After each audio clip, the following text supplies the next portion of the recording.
C'est ici, dans l'Est parisien, que vivait autrefois le peuple semi-nomade des rôlistes du 7-7. À son apogée, son territoire s'étendait de la Seine à la Marne et avait pour capitale Noisiel, le berceau du jeu de rôle papier, selon ses habitants. Autrefois florissante, cette civilisation s'est peu à peu éteinte au fur et à mesure que se démocratisait le jeu online.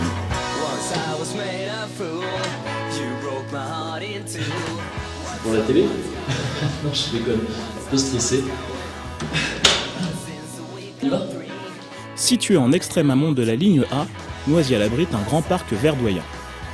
C'est au milieu de cette mer de jade qu'évolue aujourd'hui le dernier représentant des rôlistes.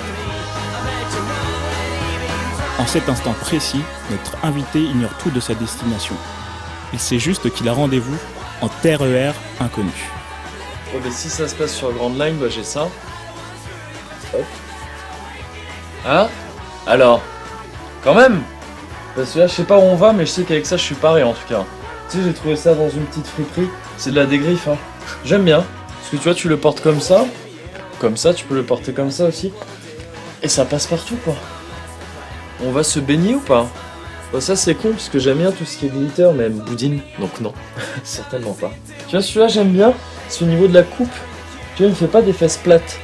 Il me fait un genre de petit cul, de petit paquet. J'aime bien. Donc ça, ouais, j'aime bien. J'ai... Attends. Oh, il te va trop bien. Ah si, je te jure. Oh.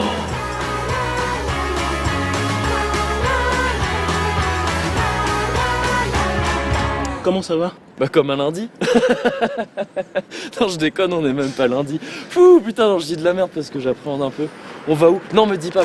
C'est en Asie? Non, me dis pas. Désert de Gobi, c'est ça? Putain, j'ai trop hâte d'échanger avec des peuplades du tiers-monde. C'est pas ça, non? Putain, c'est une tombe. Et qu'est-ce que t'attends vraiment de ce voyage en fait? Oh, je sais pas, tu sais, je pense faire découvrir une nouvelle facette de ma personnalité. Ouais. Je sais pas, une facette un peu plus humaine, histoire que les gens ils me kiffent en fait, quoi, tout simplement. Après, si on va dans un endroit joli et tout, c'est cool, tu vois. Même si je t'avoue, j'ai déjà vu la mer de sable, alors qu'on m'a impressionné, il va falloir se lever tôt, quoi. Ok, on y va? Allez, en route, mauvaise troupe. Ah putain, je dis de la merde. Ok, je te mets un petit masque pour que tu saches pas où on va. Ok, tu d'accord. t'inquiète pas, hein. Y a rien de... Ouais, bah d'accord. Y a rien de bizarre. J'ai déjà fait à la maison. Je n'en doute pas. Là. Ouais. Combien j'ai de doigts? 5, 10 en tout. Voilà, super. Allez. C'est où? Attends. Exactement. Non, reviens. Où? Reviens, Kevin, reviens, c'est par là. C'est par ici, fais attention. Putain, c'est un serpent. Mickey? T'es où? Ah, je suis trop content de participer à cette aventure. Mais attends, mais qu'est-ce que tu vas faire? Laisse cette personne. C'est par là. Je suis trop content de participer à cette aventure.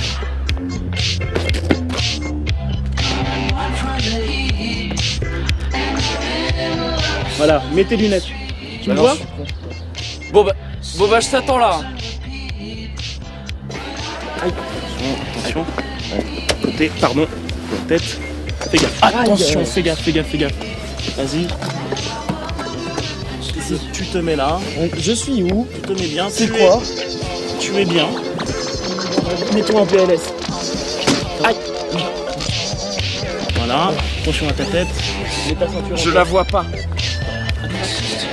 Mets là autour de ton cou peut-être. Voilà.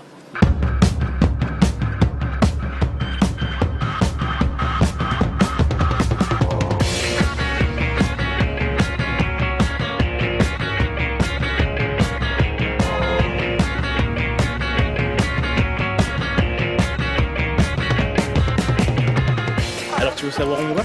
Ouais. Attends, non, me dis pas. Bah si, en fait c'est le moment de le savoir dans l'émission. Vas-y, enlève ton masque. Ok. Alors, on va dans le 7-7, hein, dans le fin fond du 7-7, au parc de Noisiel. On va rencontrer M. Médoc, le dernier représentant de la tribu des rôlistes disparus. Alors, qu'est-ce que t'en dis de ça? Tu peux te... Waouh. Hein? Oh mais tu vois les mots, Oui. parce que c'est vraiment... Ah putain, le 7-7, hein. Waouh, the dépaysement, quoi. Non Ouais. mais en plus c'est dingue, parce que tu sais, c'est vraiment un truc où je rêvais d'aller et j'ai jamais eu l'occasion d'y aller, je suis trop content. Parce qu'en fait, en plus, j'avais imaginé plein de trucs, mais alors, ça... c'est bon, on va arrêter et puis on va se diriger vers le parc tranquillement. Ouais. Ça marche? Ouais, cool. Allez.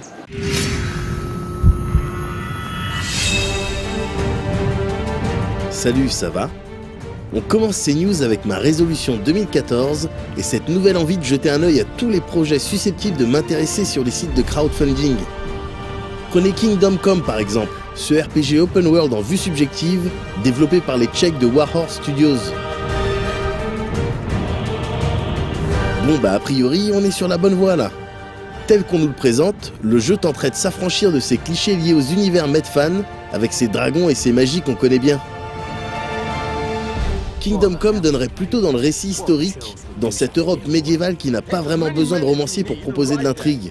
Vous incarneriez un jeune forgeron qui voit sa famille assassinée et qui cherche donc à se venger. Pour avoir une image un peu plus précise de l'expérience proposée, les développeurs nous parlent de Skyrim pour la dimension open world, de The Witcher pour les choix et leurs conséquences, ou encore de Dark Souls pour les combats sans pitié. Ces derniers sont d'ailleurs bien mis en avant dans la vidéo de présentation et pourraient effectivement constituer un bon délire. Dans la mesure où en l'espace d'à peine 2 jours, le projet a pratiquement atteint son objectif de financement, on imagine que nous ne sommes pas les seuls enthousiastes. On précise tout de même que le but de ce Kickstarter n'est pas de financer entièrement le jeu, ce qui coûterait très cher, mais simplement de convaincre les investisseurs déjà engagés avec Warhorse Studios qu'il existe bel et bien un public pour le jeu. On espère maintenant que ce titre prévu dans un premier temps sur Xbox One et PS4 pour cette année, puis sur PC, saura tenir ses promesses.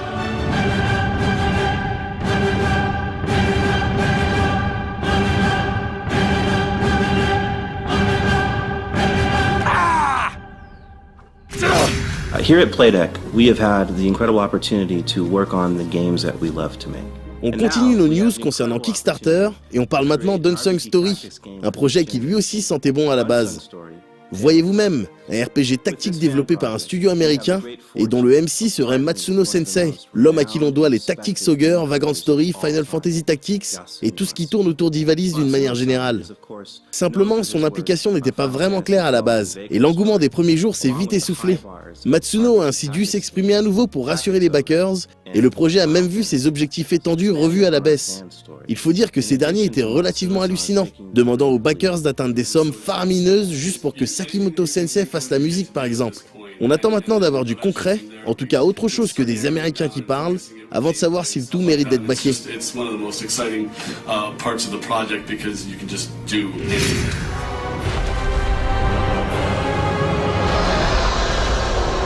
On reste dans la déprime, mais de la déprime positive cette fois, et ce tout nouveau trailer de Dark Souls 2. On y voit de la tristesse, du désespoir et de la malédiction, et on se demande comment un jeu arrive à susciter autant d'attirance et de répulsion à la fois. Actuellement en bêta fermée, le jeu devrait sortir le 11 mars prochain chez nous. Vous pouvez donc compter sur le Role Playing Gang pour vous en parler dans tous les sens d'ici sa sortie.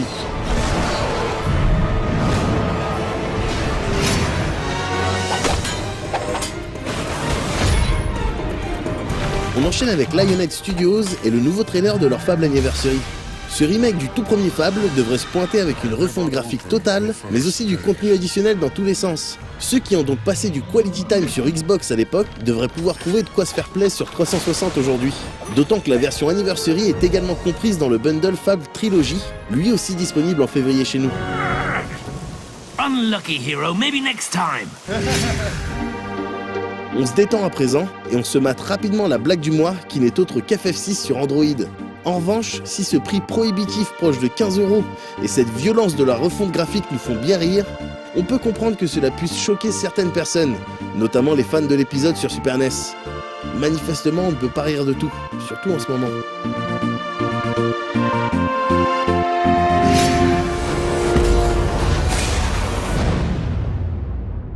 If you wish to have my soul, you must take it by force. Et parce qu'on a énervé tout le monde, on termine ces news en restant avec Square Enix et ce dernier trailer en date de Lightning Returns qui se focalise sur le système de combat. On vous a déjà parlé du jeu à plusieurs reprises à base de news et d'interviews. On se contentera donc de vous prévenir qu'une démo est d'ores et déjà disponible sur 360 et la sortie du jeu chez nous est toujours prévue pour le 14 février prochain, ce qui implique une éventuelle critique dans le prochain EXP.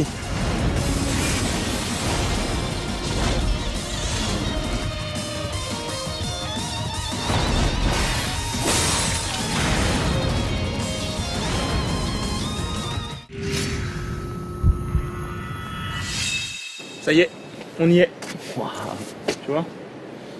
Attends, non mais c'est hallucinant. Mais attends, mais c'est quoi ce véhicule? C'est avec ça qu'il se déplace? Putain, mais c'est dingue. Et regarde, mais c'est quoi? Quel est ce matériau? Putain, les mecs, avec rien, ils font tout. Ces gens sont merveilleux, quoi. Ouais. Tu sais, je vais leur apporter un briquet. Hmm. Tu crois qu'il va apprécier? Moi, j'ai un peu peur que ça le fasse flipper.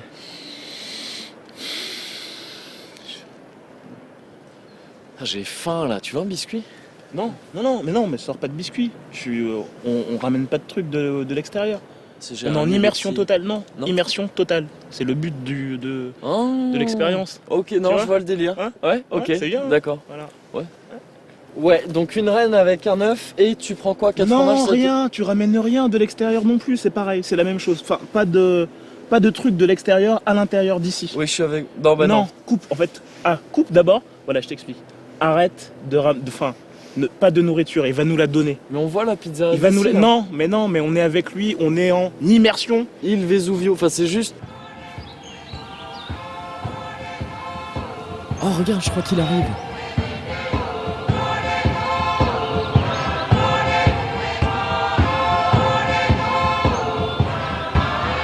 C'est lui, ça, non?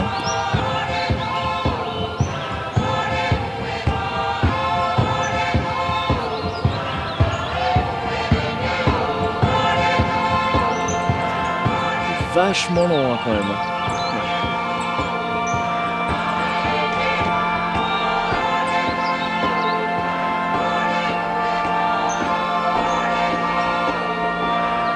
Et pourquoi il s'arrête comme ça là tout le temps? En fait, il suit la règle du tour par tour, fixée par ses ancêtres les rôlistes. Donc c'est aussi pour ça qu'il avance qu'en ligne droite et qu'il prend pas de diagonale. D'accord. C'est essentiel dans sa vision des choses. Ok.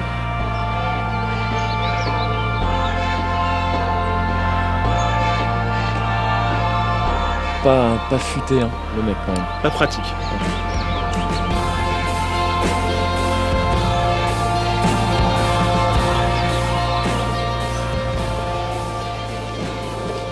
Bonjour. Bonjour. Ah oui, d'accord. Moguri. Moi, Moguri. Moguri. Zico, Kwani, Médoc. Médoc. Très tactile, hein. Oui, le mec, c'est très tactile. C'est normal. Médoc. Donc, Médoc, est-ce que tu as un Twitter? Facebook. Putain. MSN. MySpace. Putain, c'est chaud. Non, mais en fait, il a pas tous ces trucs-là. Et puis ça sert à rien de lui parler comme un enfant, il comprend pas. Vous avez pas la même langue. C'est un problème de communication en fait. C'est Oui, mais peut-être le mec il est sur les lèvres. Gros malin là. C'est pas ça. Mais il est où Platicoon? Ouais, non, c'est parce qu'en fait, on n'a pas de bumper avant-première dans l'XP. Du coup, je me suis arrangé au préalable avec moi-même pour partir le volet. Voilà. D'accord. Violent celui-là. Ouais, bah écoute, on s'en sort comme on peut. Au moment de rédiger cette preview sur Blackguards, me voilà bien embêté, à tel point que je suis en train de parler à la première personne et d'expliquer tout ce que je suis en train de faire, comme si on était encore en plein boom de la presse jeux vidéo en fin des années 90. Heureusement qu'on parle d'un jeu PC, sinon je serais peut-être en train de vous dire que j'insère la galette dans la console de Sony juste après l'avoir reçue à la rédac. C'est super chaud. Et donc ouais, je suis bien embêté pour tout un tas de raisons. Parce que preview déjà, à contre-cœur, hein, je vous le cache pas. J'aurais vraiment préféré qu'on se rencontre autour d'une critique à l'ancienne. Genre intro, thèse, antithèse, synthèse, conclusion, Platicoon qui fait les aventures à la fin, tout ça. À la fin, on sait si le jeu est bien ou pas. On a passé un bon moment, mais un moment utile aussi. Le meilleur genre de moment. Je suis bien embêté aussi parce que cette preview a été réalisée à partir d'une version en accès anticipé, comme en atteste la mention Development Build sur les captures. Et les accès anticipés me perturbent au plus haut point. Déjà, parce qu'on peut en extraire deux archétypes. On trouve des versions presque complètes qui font davantage office de bêta semi-ouverte pour les développeurs, mais on trouve aussi des versions complètement inachevées. C'est le cas de Blackguards. Et même si l'achat d'un accès anticipé garantit à terme l'obtention de la version finale, le fait est qu'on paye tout de même un produit à un instant précis. Et donc on est où là? Dans une preview de jeu complet ou dans la critique d'un jeu inachevé? Bah je sais pas, je suis perdu. Mais c'est pas grave, je peux toujours repenser au pitch de Blackguards pour retrouver un peu de tangible dans ce monde devenu tout flou. Alors on y contrôle un avatar humain, dont on peut choisir la classe et le nom. Moi je l'ai appelé Moguri, comme ça c'est plus clair. Accusé d'un meurtre qu'on n'est même pas sûr de ne pas avoir commis, on se retrouve emprisonné et plus ou moins torturé par des potes de notre ancien meilleur ami, Durai. Mais voilà que débarque un nain barbu et bourru qui parvient à nous libérer grâce à sa maîtrise des arts de la métallurgie, parce que c'est un nain. Vous ai-je dit qu'il n'aimait pas les elfes? Bref, en fuyant les lieux, on rencontre un magicien débonnaire comme la moitié des magiciens, et même si on n'a pas grand-chose en commun, on s'enfuit tous ensemble pour peut-être à terme laver l'honneur de notre avatar en tapant des orques, des trolls et des gobelins. Le tout dans le monde d'Aventuria. Ouais, Aventuria, comme dans Aventure. Et c'est peut-être là qu'est tout le problème en fait. Parce que les connaisseurs auront peut-être reconnu le royaume attitré de The Dark Eye, un jeu de rôle allemand de 1984. Et en l'occurrence, ça rime avec un univers générique au possible, couplé à une écriture tout aussi plate, une traduction complètement aléatoire et une mise en scène en décrochage scolaire, ça tue dans l'œuf à peu près tout ce que pourrait bien vouloir entreprendre le scénario. Et c'est extrêmement dommage, parce que Blackguards n'est pas vraiment en reste à ce niveau-là. Après un premier chapitre assez lent qui fait plus office de tutoriel qu'autre chose, tout s'accélère bien vite, et le jeu nous place dans des situations imprévues et assez plaisantes. Mais quand tout se déroule dans un monde qu'on a déjà l'impression d'avoir parcouru 50 000 fois, on se dit forcément qu'au fond, peut-être qu'on s'en fout pas mal. Alors on se focalise sur le système de jeu, qui tourne ici à 90% autour des combats. Des combats qui se veulent tactiques et régis par un système de tour par tour dynamique très classique. C'est-à-dire que les personnages alliés et ennemis sont réunis sur une carte divisée en hexagones et que chacun agit tour à tour selon son score d'initiative. Au moment de passer à l'action, un personnage peut choisir d'utiliser son tour un peu comme il l'entend. On peut décider de se déplacer dans une zone réduite pour pouvoir ensuite attaquer, ou de courir un peu plus loin sans rien faire d'autre. Ou bien encore d'attendre que les ennemis agissent pour aviser plus tard dans le même tour. En sachant que les maps sont truffées d'éléments interactifs plus ou moins utiles et qu'il est impossible de traverser un autre personnage, on comprend bien vite que le plus gros se jouera dans les placements et la ruse. Ce qui n'est clairement pas une mauvaise idée quand on parle de tactical. Seulement, après une poignée de combats, on finit par intégrer qu'une bonne partie du succès se jouera également sur la chance. Parce qu'on évolue dans un de ces jeux qui n'hésite pas à user de la science obscure des probabilités. Un jeu dans lequel un personnage qui a 90% de chance de toucher un ennemi semble en réalité en avoir 25. Un jeu dans lequel un personnage a de toute façon très régulièrement à peine 60% de chance affichée de voir son coup porté. Le système de blessure venant pénaliser les dégâts et la précision d'un combattant trop amoché, finit ensuite de rendre le tout souvent très horripilant. Zurbaran, le fameux mage débonnaire, en est le meilleur exemple au début du jeu, puisqu'il fait des dégâts minables au corps à corps et ne dispose que d'une poignée de sorts aussi chers en mana qu'ils sont peu précis, soin compris. Et donc oui, c'est extrêmement frustrant. La difficulté engendrée par ce festival de coups dans le vent n'est pas une difficulté gratifiante. Elle ne vient pas punir les excès de confiance et épargner le stratège. Elle donne juste l'impression de contrôler une sale équipe de bras cassés.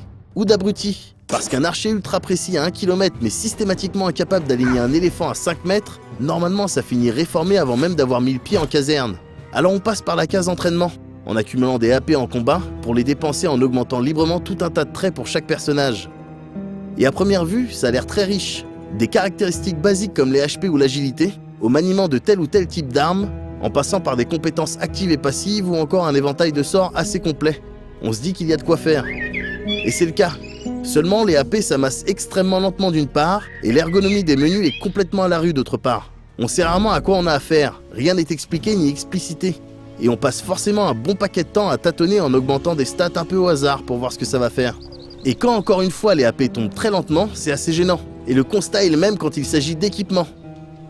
Une information aussi banale que la quantité de dégâts occasionnés par une arme semble nécessiter un doctorat en cryptologie pour être interprétée. Et la comparaison des deux pièces d'équipement similaires est tout simplement réservée à l'élite de ce monde. Et entendons-nous bien, la volonté apparente d'avoir voulu garder une certaine profondeur dans la gestion des combattants et de leur équipement est tout à fait louable. Autant que celle d'avoir manifestement tenu à garder un feeling très jeu de rôle à l'ancienne. Seulement, tout est balayé par un manque total de clarté générale, et ça résume finalement assez bien l'expérience que constitue cet accès anticipé de Blackguards. Une bonne volonté palpable et extrêmement plaisante, malmenée par un manque cruel de finition. Que ce soit en termes de technique, de mise en scène, d'ergonomie, d'écriture, de doublage même. Tout semble être resté à l'état embryonnaire, et finalement on a bien plus l'impression d'avoir affaire à un mélange d'idées pas déconnantes qu'à un vrai produit fini. Et on en revient donc à cette histoire d'accès anticipé. Si à l'heure où vous sont lues ces lignes, Blackguards réunit toutes les caractéristiques d'une mauvaise affaire, il s'agit encore d'une version en développement, séparée de la version finale par à peine quelques jours certes, mais en développement tout de même. Si le jeu ne paraît absolument pas fini, c'est précisément parce qu'il n'est pas fini. Et finalement, tous ces problèmes rédhibitoires peuvent très bien avoir été corrigés dans la version finale, car il suffit finalement de pas grand-chose. Un peu d'équilibrage par ici, quelques efforts en matière de réalisation par là, une refonte des menus encore ici, et déjà, tout irait beaucoup mieux. Parce que les bases, à part peut-être l'univers très générique, sont saines. Le système de combat est assez futé, les batailles assez longues et variées, le scénario assez étonnant, et la personnalisation des personnages assez poussée pour promettre de très belles choses. On espère juste que Daedalic a bien toutes ces belles choses en tête.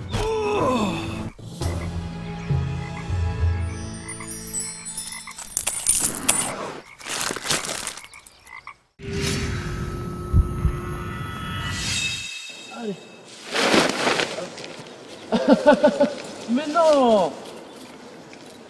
Mais non, mais c'est une tente! C'est inoffensif!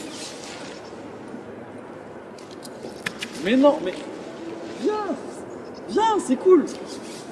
Faut récupérer ses HP!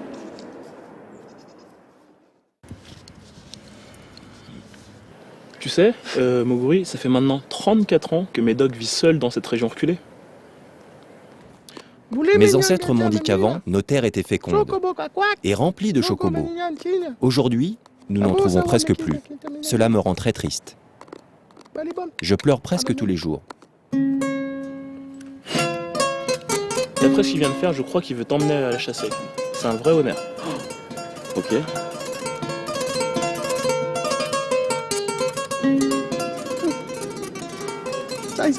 Je crois qu'il veut que tu lances le dé. Ouais. Ah. Tu as fait un échec critique. Tu as un malus en perception.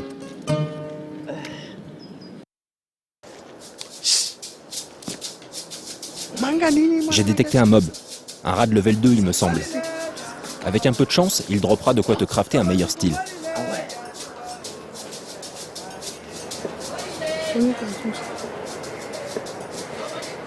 Mais pourquoi t'attends?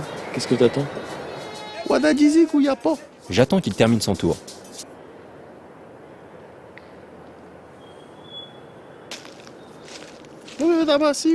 Visiblement, il a utilisé tous ses points d'action pour fuir.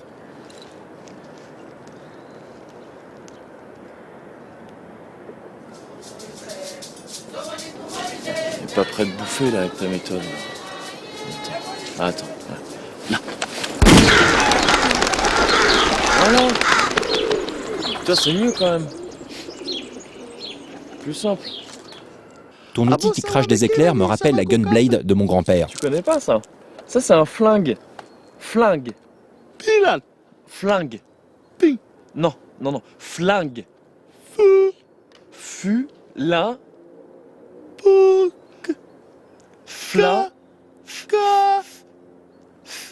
Flingue. Flingue. Non, je... Non, regarde, ça a commencé. Ok. 4. Comme beaucoup de personnes, je suis faible. Je m'enthousiasme vite sur des concepts sexy et dégaine encore plus vite mon larfeuille lorsque ces derniers sont en vente. Dès lors que sur le papier, le projet comporte un certain nombre de tags en rapport avec mes passions, j'achète.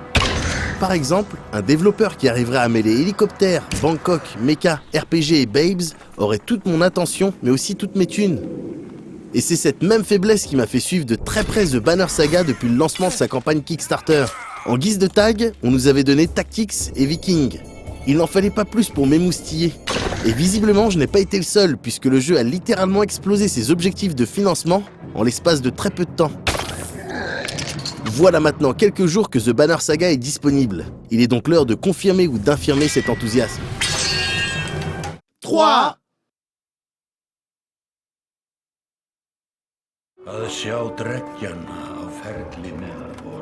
Si l'univers de The Banner Saga donne effectivement dans le nordique, et dans le viking en particulier, il ne retrace pas l'histoire de ce peuple, certes un peu turbulent, mais peut-être également incompris. C'est vrai après tout, là où certaines personnes dénonceraient viols, meurtres et pillages, d'autres pourraient éventuellement y voir de bons samaritains tentant de sauver femmes et enfants, mais surtout femmes, d'un village en feu par exemple. Un village qui aurait été déserté par les hommes. Un village d'Amazon, voilà. En Bretagne, ouais, tout à fait, pourquoi pas. Plus sérieusement, dans The Banner Saga, il est avant tout question de fantasy. On évolue dans un monde où les dieux sont morts et où le soleil reste perché 24H. Pour rendre l'ensemble encore plus anxiogène, les deux races qui cohabitent depuis maintenant des siècles dans ces terres, les humains et les Varls, sortes de géants à cornes, se font traquer sans relâche par une troisième venant du nord, les Dredge. Vous suivez ici deux histoires, celle de Rook et son peuple, qui tentent de fuir la menace Dredge, et celle d'Hakon, un fier guerrier Varl chargé d'accompagner le prince des hommes dans un voyage protocolaire visant à renforcer l'alliance entre les deux races. Évidemment, l'ensemble tournera cacao à plusieurs reprises pour nos deux groupes, et les twists de mauvaise fortune ne manqueront pas de rendre ces voyages aux allures d'Exode encore plus tristes, mais aussi plus passionnants. 2.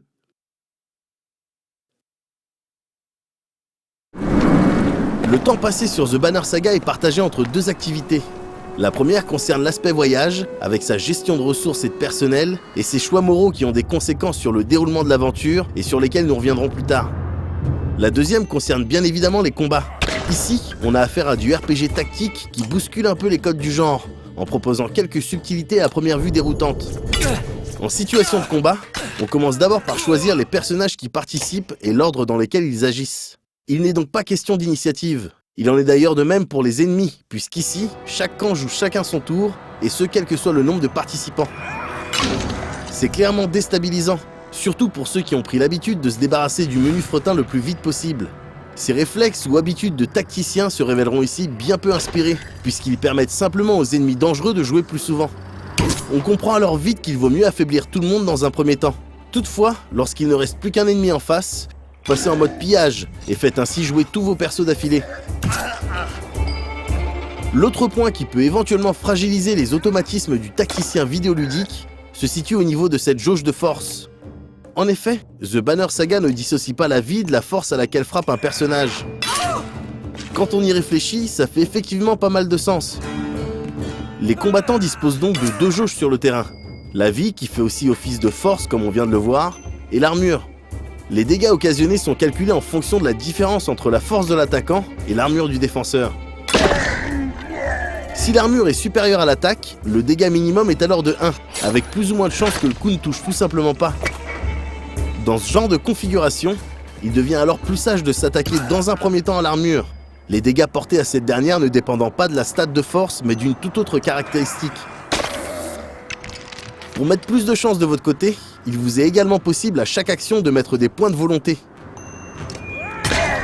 Ce principe, qui nous rappelle certains jeux de rôle, permet simplement d'ajouter des bonus au coup, mais aussi des déplacements supplémentaires.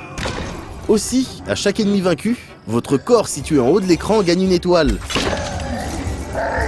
Celles-ci correspondent à autant de points de volonté que vous pouvez distribuer à vos guerriers et constituent donc un putain d'avantage. Lorsque l'on ajoute à cela les compétences actives et passives propres à chaque classe, on obtient du tactics comme on n'a pas forcément l'habitude d'en voir, avec ce délire de facile à comprendre, mais difficile à maîtriser. La partie gestion de caravane de The Banner Saga comporte elle aussi quelques features originales. Il y a tout d'abord la gestion des ressources. Votre cortège possède effectivement plusieurs bouches à nourrir, et à chaque jour qui passe, une partie de vos ressources est consommée. Avoir de quoi voir venir permet entre autres de garder un bon moral qui influe sur des bonus ou malus éventuels en termes de points de volonté lors d'un affrontement. Si les ressources peuvent se trouver sur le chemin, à l'occasion d'un event quelconque par exemple, elles s'achètent également chez les différents marchands que vous croisez. Ce qui fait office ici de monnaie, c'est la renommée. Gagnée à l'issue d'un combat ou d'un event, elle sert aussi à acheter de l'équipement mais surtout à promouvoir vos troupes. Dans la mesure où elle se fait très rare, il faudra automatiquement faire des choix. Privilégier votre caravane pour le moral, bien équiper vos guerriers ou leur faire prendre un level. La notion de choix est d'ailleurs omniprésente dans The Banner Saga. Vous êtes en effet souvent sollicité et vos décisions ont pour la plupart une conséquence directe. Sans égaler un The Walking Dead en termes de choix-conséquences, vos actions ont un impact sur vos ressources, votre renommée, les personnages qui vous rejoignent et la mort définitive de certains. Et autant vous prévenir tout de suite, celui ou celle qui décide de jouer le neutre bon, comme à peu près tous les joueurs de la Terre, se prendra de méchantes désillusions dans la gueule.